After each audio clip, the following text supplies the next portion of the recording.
Comment vit-on la situation au Front National? Réponse avec ce reportage de Marie Laurent et Dominique Lemarchand. Des dirigeants politiques plutôt corrompus.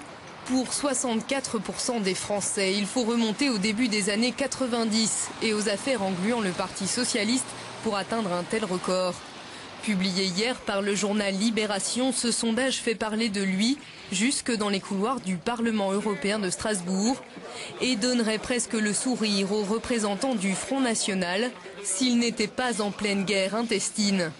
Marine Le Pen et Bruno Gollnisch, concurrents pour décrocher la tête de leur parti en janvier prochain, n'échangent pas un regard dans l'hémicycle mais gardent le même objectif en tête à l'approche de 2012, un Front National porté par les scandales d'État.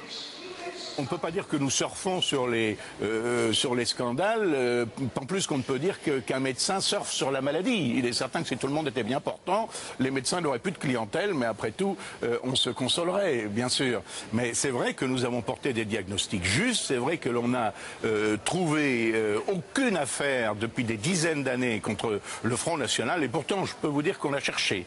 Il y a un certain nombre de gens qui ont voté pour Sarkozy en pensant qu'il fera une politique de restauration de l'État, qu'il ferait une politique d'inversion du courant de l'immigration, qui restaurerait l'ordre et la sécurité, et puis qui s'aperçoivent qu'il n'a fait l'ouverture qu'à gauche, et que ce genre d'affaires achève également de discréditer son gouvernement, et qui par conséquent se sont portés lors des dernières élections régionales de nouveau sur le Front National, qui lui n'a pas varié dans ses positions.